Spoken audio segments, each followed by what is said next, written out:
పేద గిరిజన దళిత బలహీన వర్గాల రైతుల తరపున పోరాటం చేసిన పాపానికి ఈరోజు జైలు పాలై రేవంత్ రెడ్డి కక్షపూరిత వైఖరి వల్ల జైల్లో శిక్షణ అనుభవిస్తున్న, చేయని తప్పుకు శిక్షణ అనుభవిస్తున్న మా సోదరుడు నరేందర్ రెడ్డి గారిని కలిసి నేను, మా మహబూబ్ నగర్ జిల్లా పార్టీ అధ్యక్షులు మాజీ మంత్రి లక్ష్మారెడ్డి గారు, మరొక మాజీ మంత్రి పెద్దలు శ్రీనివాస్ గౌడ్ గారు, మాజీ హోంమంత్రి ఎమ్మెల్సీ మహమూద్ అలీ గారు, ఉప్పల్ ఎమ్మెల్యే లక్ష్మారెడ్డి గారు, మేడ్చల్ జిల్లా పార్టీ అధ్యక్షుడు ఎమ్మెల్సీ షంబీపూర్ రాజు గారు, మల్కాజ్గిరి పార్లమెంటు మొన్ననే పోటీ చేసిన బీఆర్ఎస్ అభ్యర్థి రాగిడి లక్ష్మారెడ్డి గారు అందరం కలిసి వారిని పరామర్శించడం జరిగింది. నేను పట్నం నరేందర్ రెడ్డి గారికి మనస్ఫూర్తిగా అభినందనలు తెలియజేస్తా ఉన్నాను. ఎందుకు అంటే ఆయనని కలిసినంతసేపు ఆయన మాకు చెప్పింది ఒకటే, మాట్లాడింది ఒకటే. అన్న, నా గురించి వదిలేయండి, నేను బాగానే ఉన్నాను, నేను బాగానే ఉంటాను. చెయ్యని తప్పుకు ఇవాళ 30 మంది అమాయక పేద రైతులను జైల్లో పెట్టినారు. వాళ్లను విడిపించండి, వాళ్ల కోసం పోరాటం చేయండి. మా కొడంగల్ రైతుల పక్షాన నిలబడండి, మా కొడంగల్ గిరిజనుల కోసం కొట్లాడండి, మా కొడంగల్లోని దళిత బలహీన వర్గాల రైతుల భూములు గుంజుకుంటున్నారు, అక్కరలేని ఫార్మా విలేజ్ ను రుద్దుతున్నారు అని చెప్పి ఆయన బాధపడతా ఉన్నాడు. వాస్తవం ఏంటి అంటే ఈరోజు సంగారెడ్డి జైలు నుంచి మొదలు పెడితే చెర్లపల్లి జైలు దాకా అమాయకులేమో జైల్లో ఉన్నారు. కానీ కొడంగల్ నుంచి కొండారెడ్డిపల్లె దాకా అరాచకాలు చేస్తున్న దుర్మార్గులేమో ఇవాళ గద్దెనెక్కి కూర్చున్నారు. మీరు చూస్తా ఉన్నారు. కొడంగల్లోనేమో పేద రైతుల భూములు గుంజుకునే ప్రయత్నం ఒకవైపు, ఇష్టం వచ్చినట్టు భూములు ఇవ్వమంటే అర్ధరాత్రి ఇండ్ల మీద పడి ఆడవాళ్లు చిన్నపిల్లలను చూడకుండా అరాచకాలు చేస్తున్నది కాంగ్రెస్ ప్రభుత్వం రేవంత్ రెడ్డి నాయకత్వంలో. మరొకటి నిన్ననే చూసినాం. కొండారెడ్డిపల్లి రేవంత్ రెడ్డి సొంత ఊరు. ఒక మాజీ సర్పంచ్ పెద్ద ఆయన సాయిరెడ్డి, 85 ఏళ్లు, ఇదే రేవంత్ రెడ్డి కోసం మన ఎలక్షన్ లో కూడా తిరిగిండు, ఓట్లేయించిండు.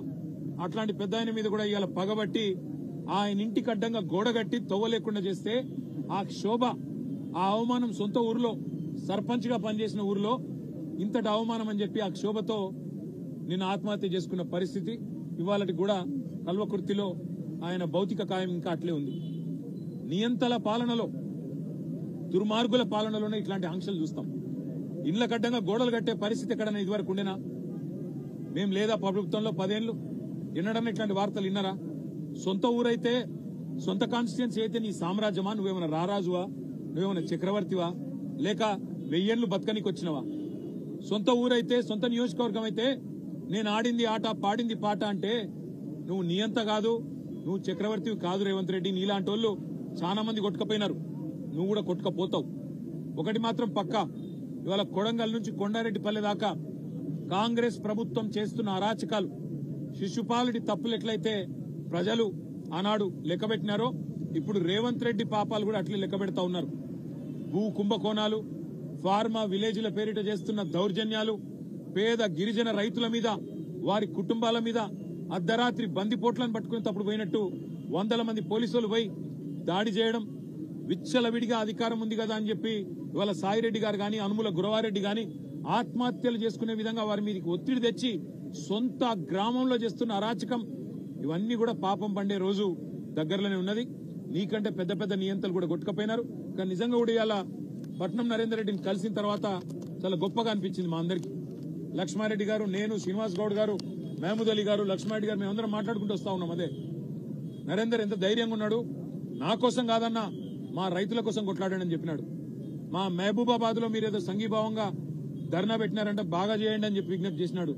రాష్ట్రంలోని గిరిజనులందరికీ తెలిసేటట్టు మా గిరిజనుల పంచాయతీ, మా పేదవాళ్ల పంచాయతీ, రాష్ట్రంలో ఏ ఒక్కరికి అన్యాయం జరగకుండా చూడండి అని చెప్పి మాకు ధైర్యాన్ని ఇచ్చి, మాకు ఉత్సాహాన్ని ఇచ్చి, నాకేం కాదు మీరు ధైర్యంగా ఉండండి అని చెప్పి మాకు కొత్త ధైర్యం చెప్పినాడు. వారితో పాటు ఇవాళ 30 మంది పైచిలకు పేద రైతులు ఎవరైతే చెయ్యని తప్పుకు కేవలం మా భూమి ప్రభుత్వం దౌర్జన్యంగా గుంజుకుంటే ఊకోము ఇయ్యము అన్న ఒకే ఒక్క మాటకి ఇవాళ జైళ్లలో మగ్గుతున్న ఆ కుటుంబాలకు మేము ఒకటే చెప్తా ఉన్నాం, మీరు భయపడాల్సిన అవసరం లేదు. మీ వెనుక కేసీఆర్ ఉన్నాడు. తప్పకుండా న్యాయం ధర్మం గెలుస్తుంది. న్యాయస్థానంలో కొట్లాడదాం.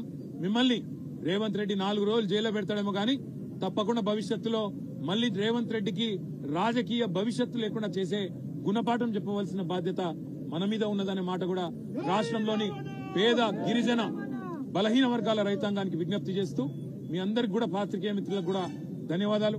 ఈ పేదల పోరాటాన్ని ప్రజలకు తెలియజేసే విధంగా చెబుతున్నందుకు